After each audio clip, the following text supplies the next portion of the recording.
All right, so today, the Chiefs go to the White House to celebrate the Super Bowl victory. But, man, there is a great chance for some high drama today.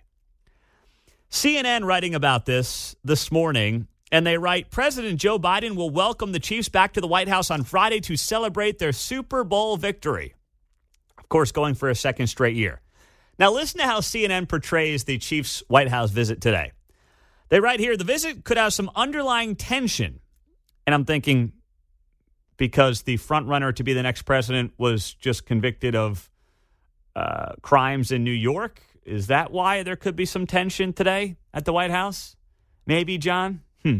No, that's not what they write.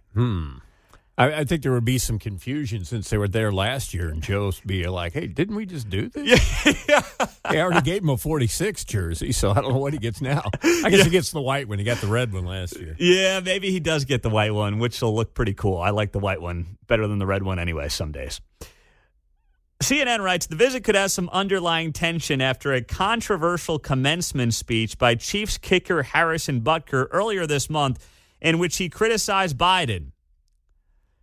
And said that a woman's accomplishments in the home are more valuable than any academic or professional goals. Oh, so controversial. That's CNN writing about today's White House visit. By the way, do you think Harrison Butker's the only guy on that team that thinks that Joe is doing a bad job as president? Do you really think that?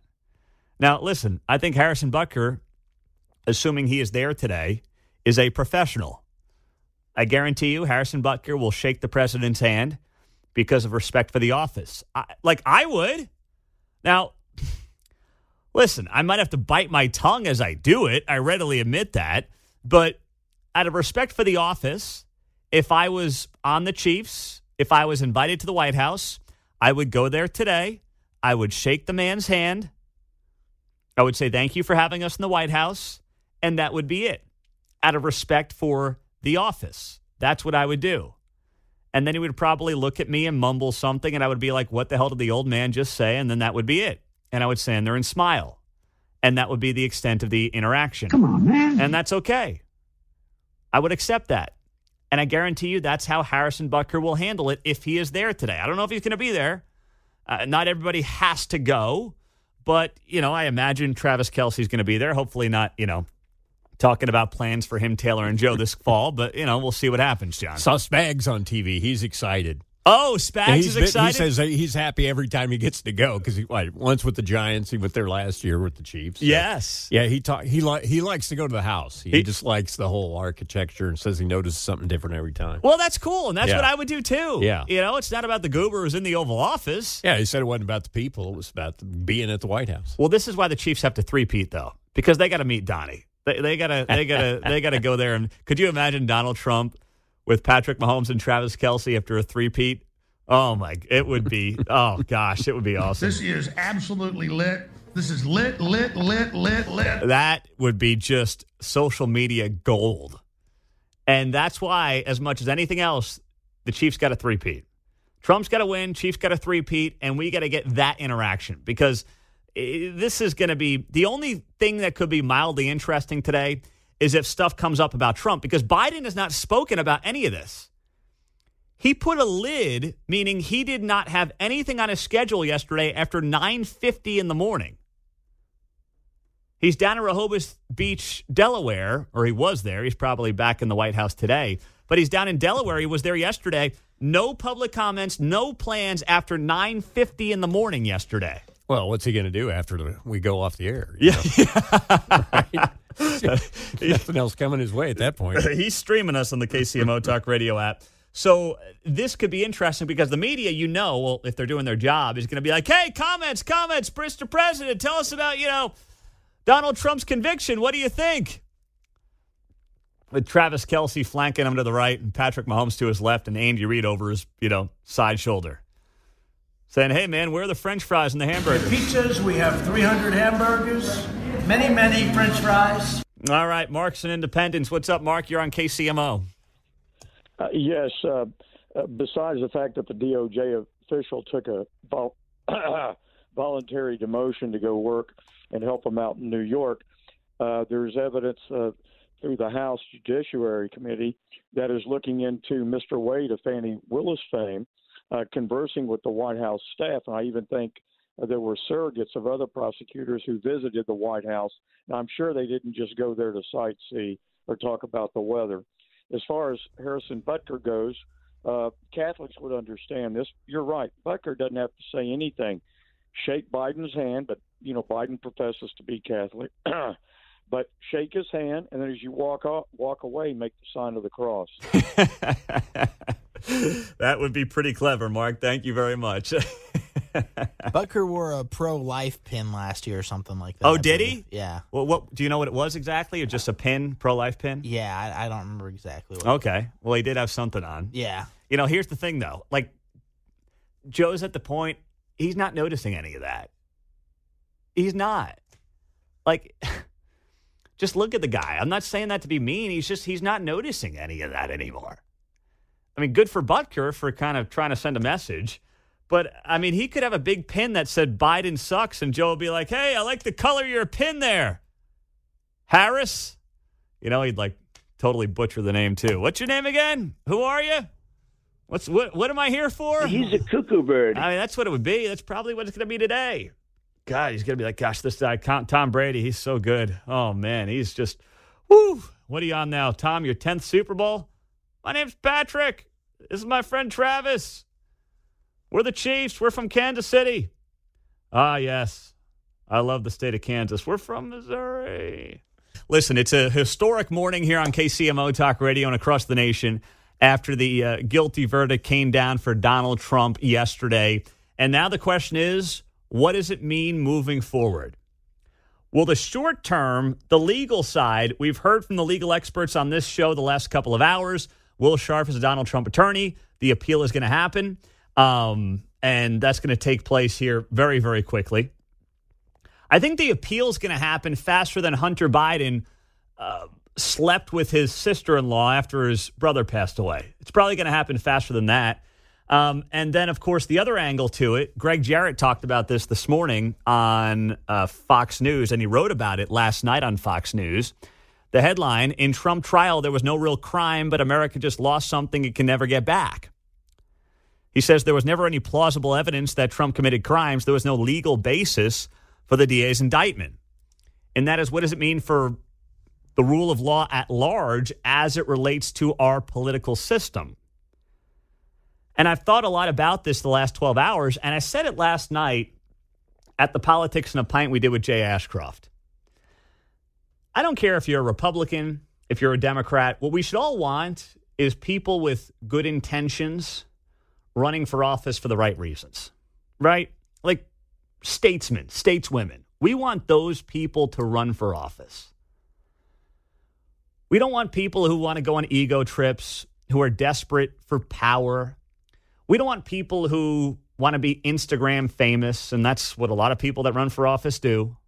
There's a lot of them. We know who they are on both sides of the political aisle, who are there just to be Insta famous.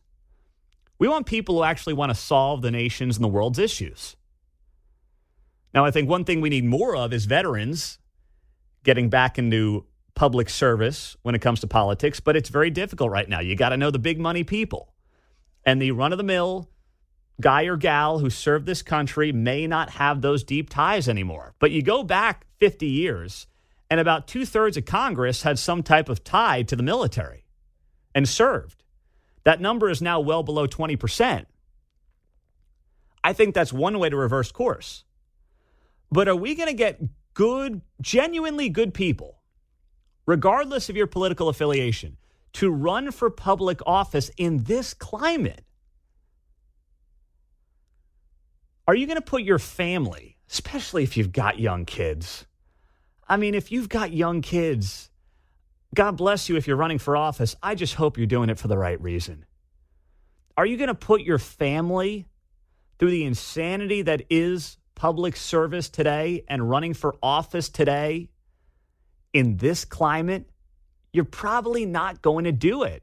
You got to be a little crazy to do it. And that's not, listen, if you're running for office, I'm not saying you're crazy, but you're a little crazy. Because there's nothing that says that you can't be the next person that if you cross the wrong individuals, whether it's in your state, your county, your district, whatever, you're up to your nose in legal issues.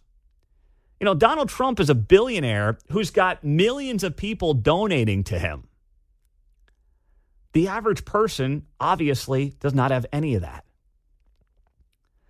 And the way that now we think, I believe we're opening up Pandora's box and setting up, attorneys general.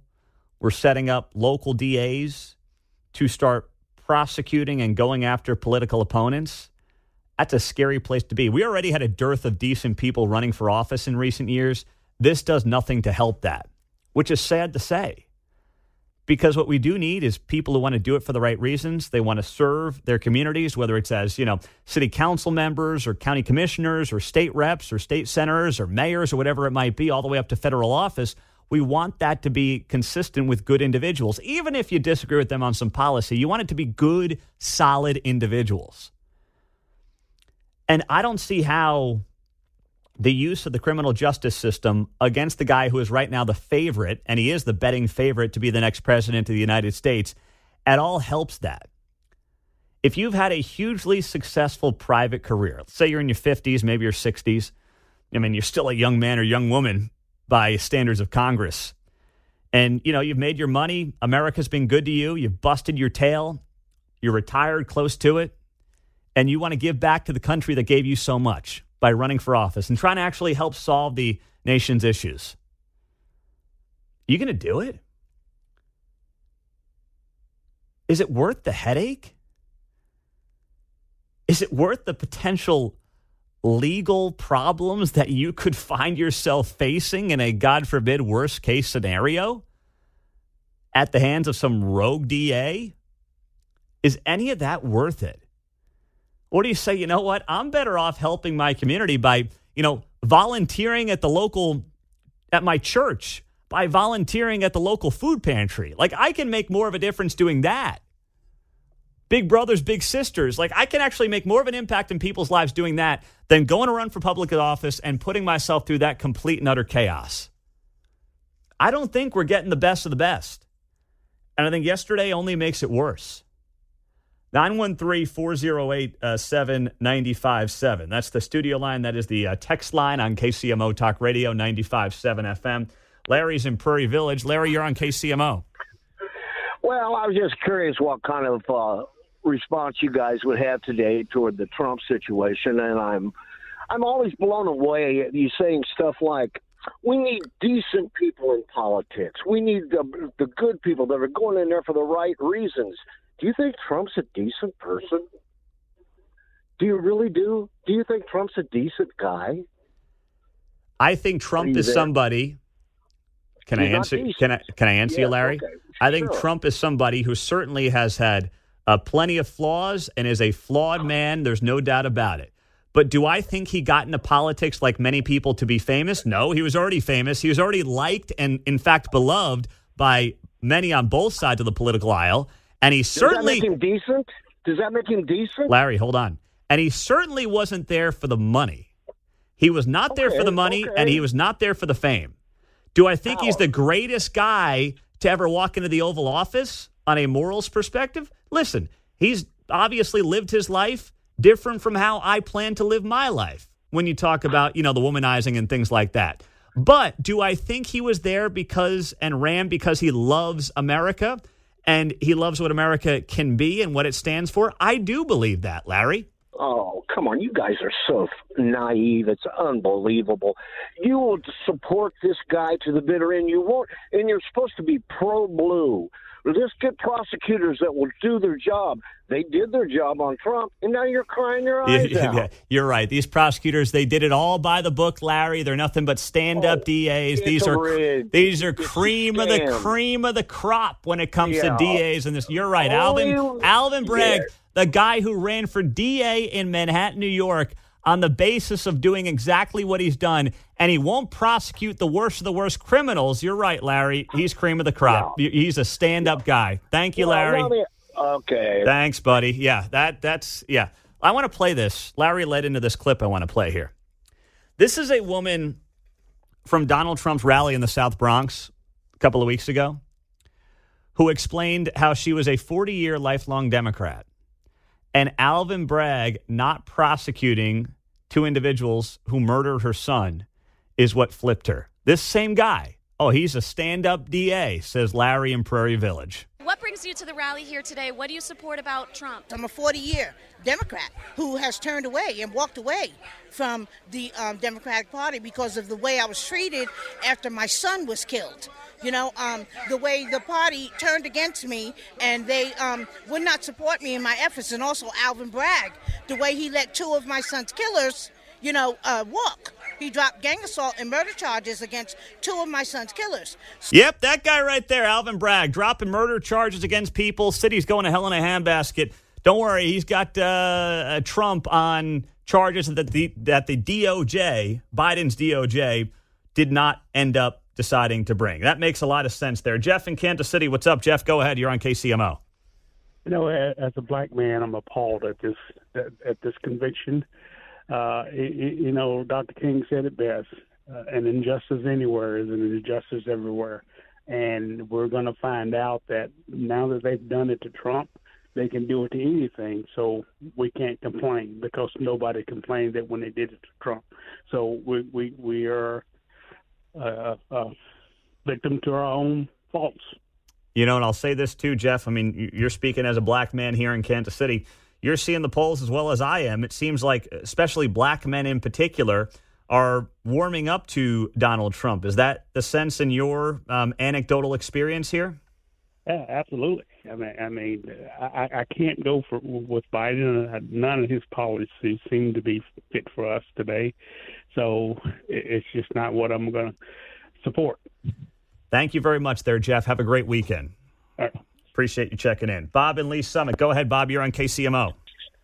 Oh, hi. How you doing this morning?